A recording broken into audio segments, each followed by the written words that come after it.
सतरंगी सतरंगी सतरंगी रे, आसमां में उड़े पतंगे सतरंगी रे, पकड़ो रे पकड़ो अपनी मनरंगी रे, सतरंगी सतरंगी सतरंगी रे, सतरंगी सतरंगी सतरंगी रे।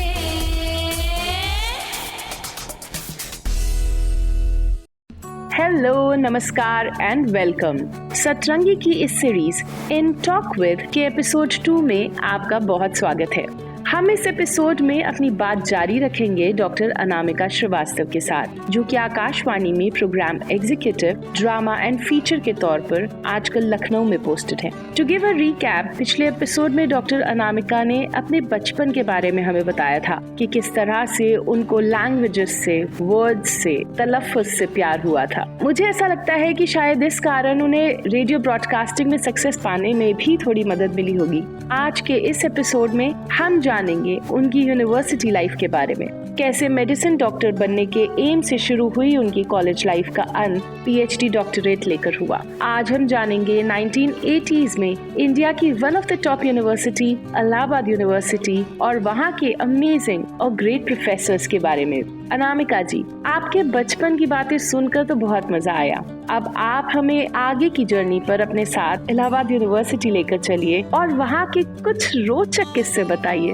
अंकिता, बचपन बड़ा नॉस्टैल्जिक होता है। मैंने तुम्हें बताया कि 12th तक मैंने बायो स्ट्रीम से पढ़ाई की थी और जो मेरा बैचमेट था राजकुमार वैश्य, हम लोग साथ साथ पढ़ते थे। राजकुमार IIT कानपुर चला गया और मैंने ग्रेजुएशन में इलाहाबाद में एडमिशन ले लिया। और इलाहाबाद में मेरे फादर के एक फ्रेंड थे शिवराज सिंह अंकल, उनका बेटा ऑलरेडी इलाहाबाद में पढ़ रहा था। राजीव भैया ने मेरे फादर से कहा कि अंकल बेबी का एडमिशन आप वहाँ इलाहाबाद करा दीजिए। हालांकि मेरा एडमिशन आगरा, बनारस और दिल्ली यूनिवर्सिटी में भी एक्सेप्ट हो गया था और दिल्ली यूनिवर्सिटी में तो मैंने एडमिशन ले भी लिया था, लेकिन फाइनली शायद कुछ लेट सेशन था। दिल्ली और BHU में सेशन लेट थे और एक चीज ये थी कि आई वॉज यंग, मैं मेडिकल का एग्जाम नहीं दे सकती थी। मेडिकल का एग्जाम उस समय PMT जिसको कहते थे वो 17 साल में दे सकते थे और मैं 15 साल 7 महीने की थी 12th के बाद। तो ये हुआ कि फिर मैं इलाहाबाद चली गई और मैंने BA ज्वाइन कर लिया,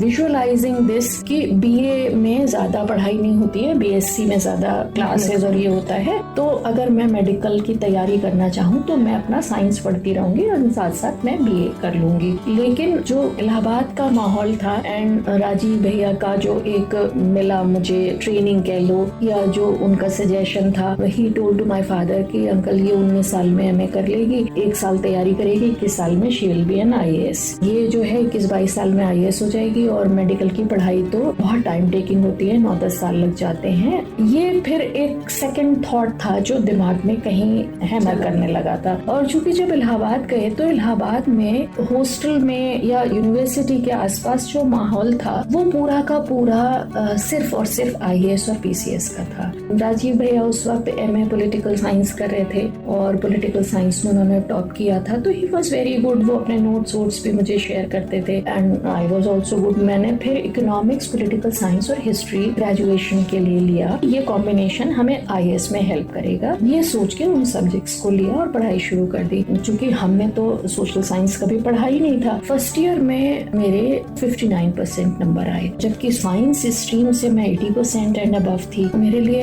एक ये बहुत शॉकिंग एक्सपीरियंस था। मेरे लिए तो जैसे हम साइंस स्ट्रीम में शुरू से पढ़े और आखिर तक पढ़ते गए, हर चैप्टर को डीपली पूरा पढ़ लिया और आंसर बहुत शॉर्ट में लिखा जितना पूछा गया। जबकि सोशल साइंसेज में इलाहाबाद यूनिवर्सिटी या बाकी यूनिवर्सिटीज में भी वैसे ही रहा होगा कि लोग पन्नों पे पन्ने भरते थे, 4-4, 6-6 कॉपी भरते थे। हमारी तो एक कॉपी भी पूरी नहीं भरी थी, बिल्कुल क्रिस्प सा आंसर जैसे साइंस में लिखा जाता है, टू द पॉइंट। उसके बाद फिर मैंने सोशल साइंस के हिसाब से पढ़ना शुरू किया और मास्टर्स तक आते आते I was good in my studies और मेरा MA में मेरी 3rd पोजीशन थी यूनिवर्सिटी में। That was something incredible for me. और बाय दैट टाइम राजीव भैया का सिलेक्शन IAS में हो गया था, उनको गुजरात कैडर मिला था, वो चले गए थे। और बीच बीच में फिर और भी लोग थे मेरे साथ और मेरे फ्रेंड्स थे जिनका IAS में सिलेक्शन हो गया था। One of my debating partner was Vikas Swaroop, he was selected in IFS।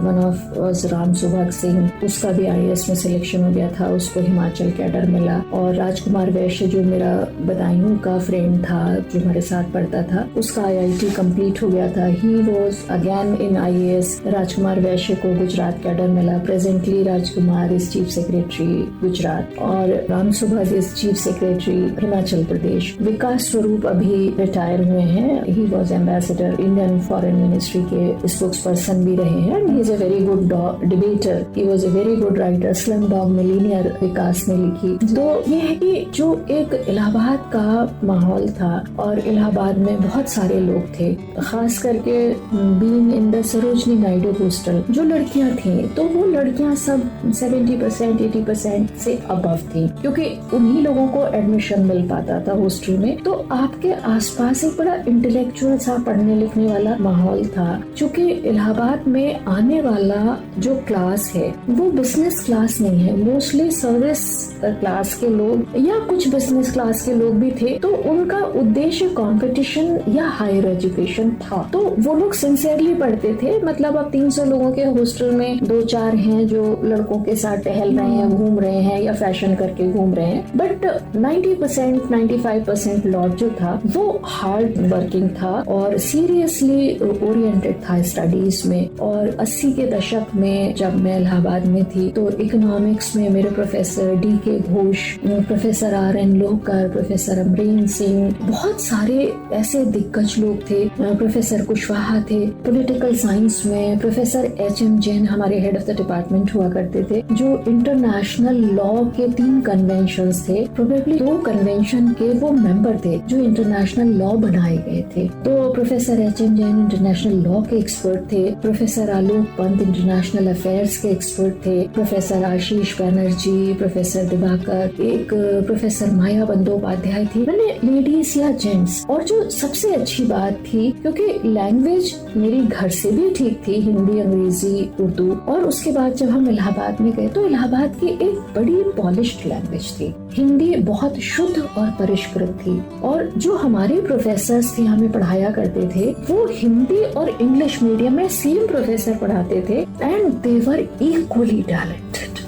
उनकी हिंदी मीडियम की क्लास भी उतनी ही शानदार होती थी जितनी इंग्लिश मीडियम की। जैसे अमूमन शहरों में होता है, हॉस्टल में कभी कभी ऐसी फीलिंग होती थी कि जो लड़कियां इंग्लिश मीडियम में थी, इट वाज नॉट मी, क्योंकि मैं एक छोटे शहर से आई थी और हमारे घर पे हिंदी ही बोली जाती थी, सिर्फ पढ़ाई के लिए मीडियम इंग्लिश था। लेकिन वो लड़कियां जो हमारी यहाँ लोरेटो से या सेंट फ्रांसिस या इस तरह के कॉन्वेंट से आई थी, उन लड़कियों को थोड़ा सा एक एज उनको लगता था और वो हिंदी मीडियम की लड़कियों को थोड़ा सा बिलो लेवल लगती थी। लेकिन देखो धीरे धीरे हायर एजुकेशन में जब एक हिंदी माध्यम की लड़की PCS और IAS निकाल लेती है, उसके बाद फिर ये चीजें बेमानी हो जाती हैं। जब हम हॉस्टल में थे, हमारी एक सीनियर पद्मजा अवस्थी थी एंशिएंट हिस्ट्री में, और शायद पद्मजा दी हिंदी मीडियम से थी। एंशिएंट हिस्ट्री में वो रिसर्च कर रही थी और 84 या 85 में उन्होंने IFS क्वालिफाई किया था और वो अभी थोड़े दिन पहले सूरीनाम में इंडियन एम्बेसडर से रिटायर हुई है and now she is settled in Delhi. एक और हमारी सीनियर थी रेनू गुप्ता। रेनू गुप्ता दीदी फिजिक्स की टॉपर थी और एज आई रिमेम्बर वो यूपी बोर्ड की हाई स्कूल और इंटर की भी टॉपर थी। रेनू दीदी ने ONGC में टॉप किया था। अनफॉर्चुनेटली IAS इंटरव्यू में उनका नहीं हुआ था, लेकिन उसी ईयर ONGC में उन्होंने टॉप किया था। मैनेजमेंट के बहुत सारे लोग थे इलाहाबाद यूनिवर्सिटी में, those who are at very good places। मैं जिस पीरियड में छात्रावास में रही, मेरा अंदाजा है कि 50 से 60 गर्ल्स तो PCS और PCS एलाइड्स में निकल ही गई। बहुत सारे लोग थे जो एकेडमिक्स में चले गए। कुछ लोग ऐसे थे कि जिन्होंने बहुत अच्छे से पढ़ाई की, PhD भी किया या मास्टर्स में पोजीशन थी, लेकिन फिर उन्होंने अपने घर की परिस्थितियों की वजह से जॉब नहीं की। लेकिन एक होता है ना कि एक इंटेलेक्चुअल ओरिएंटेशन होता है, वो एक आपका माइंडसेट होता है, वो आपके लिए बहुत मैटर करता है। और जो मेरी हायर एजुकेशन को मैं शायद मानती हूँ कि वो मेरी जिंदगी का एक ऐसा स्टेपिंग स्टोन था, क्योंकि छोटे शहर से जब आप निकलते हो और आपको एक इतना बड़ा कैंपस मिलता है, इतनी जगह जगह के लोग मिलते हैं। इनिशियली ग्रेजुएशन फर्स्ट ईयर में तो मुझे लगता था कि मुझे तो यहाँ कोई जानता ही नहीं है। बदायूं जैसी छोटी सी जगह में मैं खूब पार्टिसिपेट करती थी स्कूल में, ये वो, तो शहर में लोग जानते थे, पहचानते थे, लेकिन वो पहचान बनाने में आपको थोड़ा सा वक्त लगता है। और जब इलाहाबाद में मैंने कंपटीशन जीते, एक शायद इंटर हॉस्टल डिबेट कंपटीशन था, उसमें कविता में मुझे प्रथम पुरस्कार मिला था, और वो प्रथम पुरस्कार मुझे महादेवी वर्मा जी ने दिया था।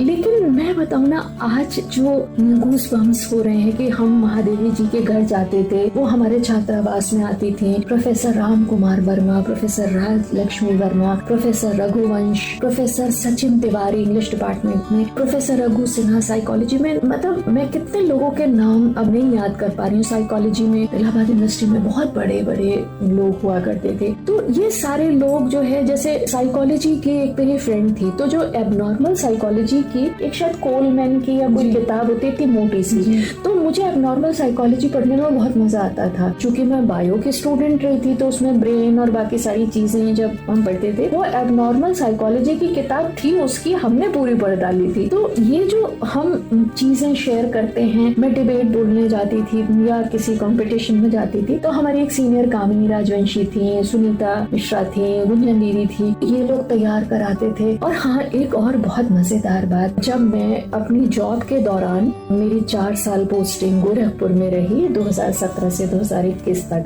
तो वो फिराक गोरखपुरी का शहर था, और फिराक गोरखपुरी इतनी बड़ी शख्सियत, आज हम उसको फील कर सकते हैं। लेकिन यूनिवर्सिटी के दौरान हमारे सरोजनी नायडू हॉस्टल के पीछे बैंक रोड एरिया था, जहाँ सारे प्रोफेसर्स रहते थे, और मुझे कोई डिबेट बोलनी थी। सम ऑफ माय सीनियर या मुझे किसी टीचर ने कहा कि ये इस सब्जेक्ट की किताब फिराक साहब के पास मिल जाएगी, शायद कल्चर या उर्दू या उससे रिलेटेड कुछ रहा होगा। तो मैं और एक मेरी फ्रेंड, हम लोग फिराक साहब के घर चले गए। ये बात सन 82 की है शायद, या 81 की है। फिराक साहब लेटे हुए थे और कोई सज्जन थे, उन्होंने उनकी बुक शेल्फ से हमें वो 3-4 किताबें निकाल के दी। हम 5 मिनट बैठे होंगे, नमस्ते, उन्होंने पूछा कौन सी क्लास में पढ़ रहे हो। He was not well that time। हम लोगों को इतनी सलाहियत ही नहीं थी कि हम उनसे पूछे कि सर आप क्या, आज जैसे अगर आकाशवाणी में अगर उस वक्त कुछ होता तो शायद हमने फिराक साहब को 2-4 घंटे इंटरव्यू किया होता। लेकिन वो ये है ना कि तुमको याद रखेंगी आने वाली नस्लें हम असरों की, जब तुम कहोगे कि तुमने फिराक को देखा है। तो हाँ, मैंने फिराक को देखा है। छात्रावास में हमारा जो एक्सपोजर हमें मिलता है, या इलाहाबाद का एक्सपोजर कह लो, एक बार हिंदी डिपार्टमेंट में एक नई कविता पे सेमिनार हो रहा था। उस सेमिनार में अशोक वाजपेयी जी आए हुए थे और नई कविता पे बहुत चर्चा हो रही थी। चूंकि मेरा कविता में थोड़ा इंटरेस्ट था, पॉलिटिकल साइंस और हिंदी डिपार्टमेंट आमने सामने हुआ करते थे जी। तो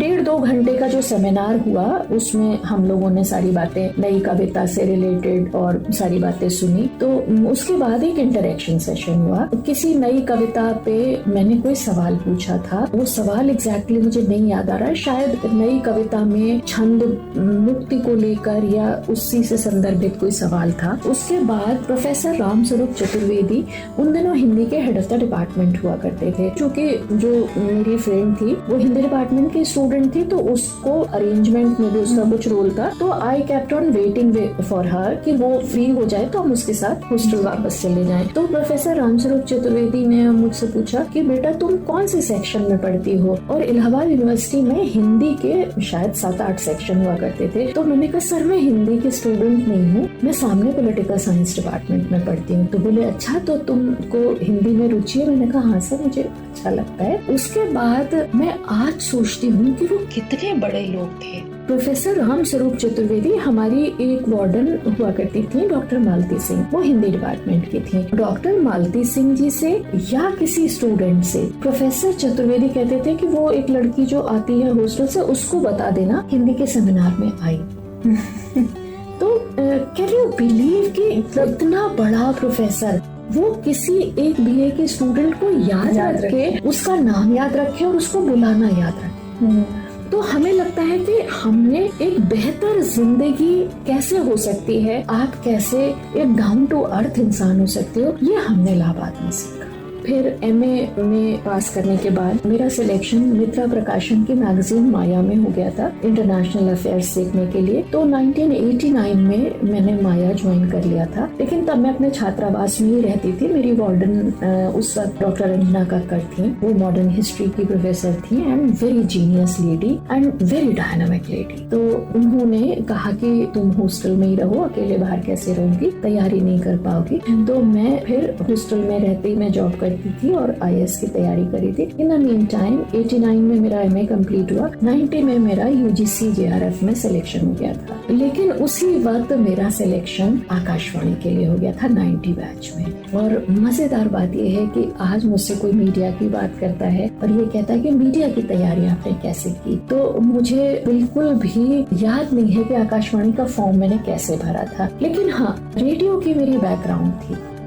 डेफिनेटली रेडियो से तो आपका बचपन ही जुड़ा था अनामिका जी, लेकिन रेडियो में आने का आपका सफर हम अपने अगले एपिसोड में तय करेंगे। मुझे उम्मीद है कि प्रोस्पेक्टिव RJs या पॉडकास्टर्स को थोड़ा तो समझ में आया होगा कि उन्हें आवाज की दुनिया में अपना फ्यूचर बनाने के लिए क्या करना है। रेडियो और पॉडकास्ट को सुनते रहिए। Love for words is the key मंत्र। सतरंगी लिसनर्स, अगर आपके टीचर्स भी, आपके प्रोफेसर्स भी इतने ही एफिशिएंट, केयरिंग और इतने ही अच्छे थे कि आज से नियरली 30-35 साल बाद भी आप उनको नाम से याद रखेंगे, वो स्टोरीज को रिकॉल करेंगे और अपने फ्यूचर जनरेशन को सुनाएंगे, तो प्लीज हमारे साथ भी साझा करिए। हमें भी बताइए अपने टीचर्स के बारे में, अपने प्रोफेसर्स के बारे में, उनके साथ जुड़ी स्टोरीज और इंसिडेंसेस के बारे में। आप कमेंट में लिख सकते हैं या एक ईमेल कर सकते हैं। हमारा ईमेल ID है podcast.satrangi@gmail.com। इसके अलावा आप हमारे साथ इंस्टाग्राम और फेसबुक पर भी जुड़ सकते हैं। हमारा ID है podcast.satrangi। इसी के साथ आज के इन टॉक विद के एपिसोड नंबर 2 को हम यही विराम देते हैं। मिलेंगे आपसे एपिसोड 3 में और जानेंगे डॉक्टर अनामिका जी की रेडियो जर्नी के बारे में। हैप्पी नवरात्रि और दशहरे की अनेक बधाई फ्रॉम मी अंकिता। नमस्कार। सतरंगी सतरंगी सतरंगी